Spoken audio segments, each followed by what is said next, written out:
Im Sol जब side walk में अपने व्हील चेयर में फंसी होती है तब हम देखते हैं कि स्योनजे उसी रोड पर गाड़ी में जा रहा था। वो साइड वॉक पे एक लड़की को व्हील चेयर पर बैठा देखकर हेल्प करने गाड़ी साइड में रुकाता है। फिर स्योनजे गाड़ी से उतरकर इमसोल की तरफ जाता है एक ब्लैक कलर का अम्ब्रेला लेकर। फिर स्योनजे अम्ब्रेला ऊपर करता है तो वो शॉक हो जाती है क्योंकि कोई और नहीं सुपरस्टार स्योनजे उसकी तरफ आ रहा था। स्योनजे इमसोल के ऊपर अम्ब्रेला रखता है और पूछता है तुम यहाँ क्या कर रही हो, क्या तुम्हारा व्हील चेयर खराब हो गया है। पर इमसोल इतने शॉक में रहती है कि वो कुछ बोल ही नहीं पाती है। तभी स्योनजे नोटिस करता है कि इमसोल को ठंड लग रही है तो वो अपना हैंड वार्मर उसे दे देता है। इमसोल थैंक्स बोलती है और रोने लगती है। स्योनजे पूछता है तुम क्यों रो रही हो, क्या मैंने तुम्हें रुला दिया। इमसोल बोलती है मैं बहुत खुश हूँ, असल में मैं तुम्हारी फ़ैन हूँ पिछले 10 साल से, जब से तुम्हारा ग्रुप डेब्यूट हुआ है।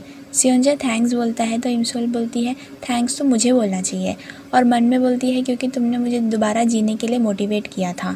पर सामने रिप्लाई करती है हर चीज़ के लिए, ये दुनिया में होने के लिए शुक्रिया, हर फ़ैन ऐसा ही फील करता है। फिर स्योनजे पूछता है तुम घर कैसे जाने वाली हो, मेरी गाड़ी में चलोगी, तुम मेरी फ़ैन हो, मैं तुम्हें यहाँ ऐसे ही नहीं छोड़ सकता। इमसोल हाँ बोलने ही वाली होती है तभी उसकी बेस्ट फ्रेंड उसे लेने आ जाती है। स्योनजे अपना अम्ब्रेला इमसोल को अपने साथ ले जाने के लिए देता है। बदले में इमसोल एक कैंडी का जार उसे देती है और कहती है माफ़ करना, मेरे पास ज़्यादा कुछ नहीं है तुम्हें देने के लिए, पर मैंने सुनी तुम्हें ये कैंडी पसंद है, इसे रख लो। फिर नेक्स्ट सीन में हम देखते हैं कि इमसोल अपनी मॉम से पूछती है कि आपको याद है मुझे एक्सीडेंट से किसने बचाया था। उसकी मॉम बोलती है नहीं, काफ़ी टाइम हो गया है, मुझे नहीं याद है। पर क्यों? तो वो बोलती है क्योंकि आज मैं उनसे मिली जिसने मुझे ज़िंदा रखा, और अभी मैं उनके बारे में सोच रही हूँ जिन्होंने मेरी जान बचाई। मुझे उनको थैंक्स बोलने का भी मौका नहीं मिला। फिर नेक्स्ट सीन में हम देखते हैं इमसोल अपने कमरे में स्योनजे का दिया हुआ अम्ब्रेला साफ़ करके रखती है और उसने जो हैंड वार्मर दिया था उसे एक बॉक्स में रखती है। इसी बॉक्स में स्योनजे का ऑक्शन वाला घड़ी भी रहता है। इमसोल बहुत खुश रहती है, उसे लगता है वो कोई सपना देख रही है। तभी घड़ी में लाइट जलकर बंद हो जाता है। इमसोल को लगता है उसे वहम हुआ होगा, वो घड़ी काम नहीं करती थी तो ऐसा नहीं हो सकता। वो उस घड़ी को पहन लेती है। फिर वो फ़ैन क्लब ग्रुप चैट में आज के कॉन्सर्ट की फ़ोटोज़ देखती है। नेक्स्ट सीन में हम एक होटल रूम को देखते हैं जहां एक टेबल पे काफ़ी सारी दवाई और इमसोल की दी हुई कैंडी जार रखी रहती है। उस रूम के बालकनी में स्योनजे खड़ा रहता है। होटल के ग्राउंड फ्लोर पे 2 होटल एम्प्लॉयज़ स्योनजे की तारीफ कर ही रहे होते हैं, तभी स्योनजे ऊपर से स्विमिंग पूल में गिरता है। इमसोल अपने रूम में स्योनजे की वॉच पहनकर ही सो गई थी। उसके फ़ोन में फ़ैन क्लब ग्रुप चैट से बहुत सारे नोटिफिकेशंस आते हैं। चैट्स पढ़ के उसे समझ में आता है कि स्योनजे ने अपनी जान लेने की कोशिश की है। उसे लगता है कोई झूठी अफवाह फैला रहा है। वो न्यूज़ आर्टिकल पढ़ती है और एक वीडियो देखती है जिसमें फर्स्ट रिस्पॉन्डर्स स्योनजे को बचाने की कोशिश करते हैं। इमसोल बहुत शॉक हो जाती है। उसे न्यू चैट्स आते हैं कि स्योनजे को हांगुक यूनिवर्सिटी हॉस्पिटल ले जा रहे हैं। इमसोल भी हॉस्पिटल जाने के लिए घर से निकल जाती है। रास्ते में वो एक साइकिल वाले से टकराती है और उसके हाथ से स्योनजे की वॉच नदी में गिर जाती है। फिर हॉस्पिटल का सीन दिखाते हैं जहां डॉक्टर स्योनजे की जान बचाने की कोशिश कर रहे थे। उसे इलेक्ट्रिक शॉक्स भी दिया जाता है। यहाँ इमसोल नदी के नज़दीक आती है वॉच ढूंढने के लिए और उसे वॉच मिल भी जाती है। वो वॉच उठाने के लिए व्हील चेयर से उतरती है और सीढ़ी से नीचे गिर जाती है। फिर भी वो हिम्मत नहीं हारती है और अपने हाथों से आगे बढ़ती है और पानी में जाती है। हॉस्पिटल में काफ़ी सारे शॉक्स देने पर भी स्योनजे का हार्ट स्टार्ट नहीं होता है तो डॉक्टर उसकी डेथ डिक्लेयर कर देते हैं। यहाँ पानी में पड़ी स्योनजे की वॉच चालू हो जाती है। इमसोल वॉच उठाती है पर तभी सामने एक बड़े से टीवी पर न्यूज़ पढ़ती है कि स्योनजे मर चुका है। ये पढ़ के वो बहुत शॉक हो जाती है और अपने फ़ोन में ऑनलाइन चेक करती है तो उसे पता चलता है कि स्योनजे डिप्रेशन और नींद की दवाई लेता था। वो बहुत अपसेट हो जाती है और रोते हुए बोलती है तुमने ऐसा क्यों किया। उसके हाथ में जो वॉच रहता है उसका एक बटन दब जाता है गलती से और टाइम रुक जाता है। इससे पहले कि वो कुछ समझ पाती वो टाइम ट्रैवल करके सीधा अपने स्कूल के क्लासरूम में पहुंचती है। उसके सर पे टीचर बुक से मारते हैं क्योंकि वो सो रही थी। इमसोल बहुत कंफ्यूज रहती है। उसके टीचर उसे क्लास ख़त्म होने तक खड़े होने बोलते हैं। वो खड़ी होती है और अपने पैरों को देख के बहुत शॉक हो जाती है। उसे लगता है ये सब सपना है। वो खिड़की से बाहर स्योनजे के स्कूल को देखती है और क्लासरूम से निकल के भागने लगती है। वो अपने स्कूल से निकल के स्योनजे के स्कूल पहुंचती है। वहाँ एक लड़के से पूछती है स्योनजे कहाँ है। तभी नेक्स्ट सीन में हम एक बिल्डिंग देखते हैं जहाँ 2008 बीजिंग ओलंपिक्स के लिए स्विमिंग प्रैक्टिस चल रहा था। स्योनजे और उसके साथ बाकी स्विमर्स गेम के लिए रेडी होते हैं। इमसोल इसी बिल्डिंग की तरफ आती है। बिल्डिंग में पहुंचती है तो बाहर का गेट बंद होता है, तो वो पीछे के दरवाजे से डायरेक्ट स्विमिंग पूल एरिया में आती है। वहाँ सियोंजे को पूल में स्विमिंग करते हुए देखती है। इमसोल खुशी से रोने लगती है।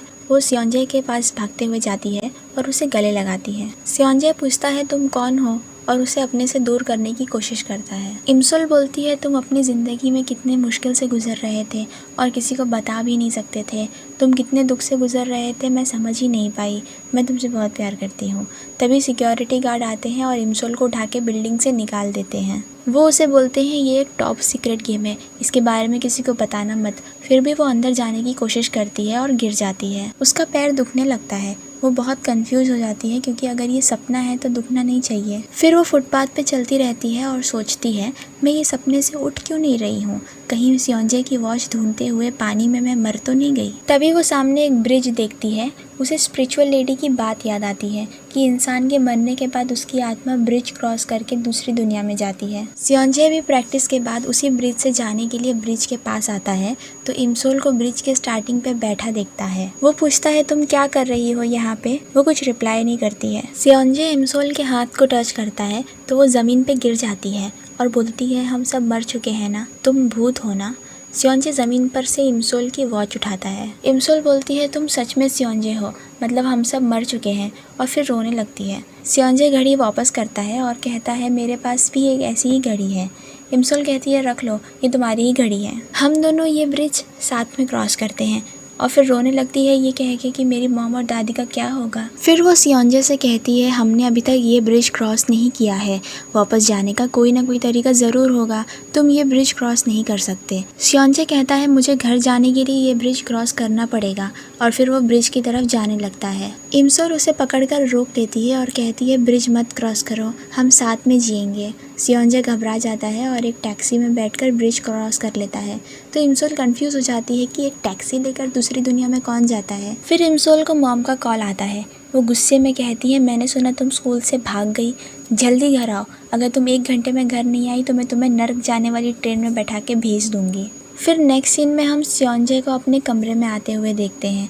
वो कॉल पे अपने डैड को बता रहा था कि स्विमिंग की प्रैक्टिस बहुत अच्छी गई, और कॉल रख देता है। फिर वो इमसोल की दी हुई वॉच और अपनी वॉच को देख के सोचता है मेरी वॉच तो मेरे पास ही थी, तो इमसोल ने मुझे ये वॉच क्यों दी। फिर हम इमसोल को देखते हैं। वो घर आती है तो शॉक रहती है क्योंकि उसका घर पुराने घर जैसा दिख रहा था।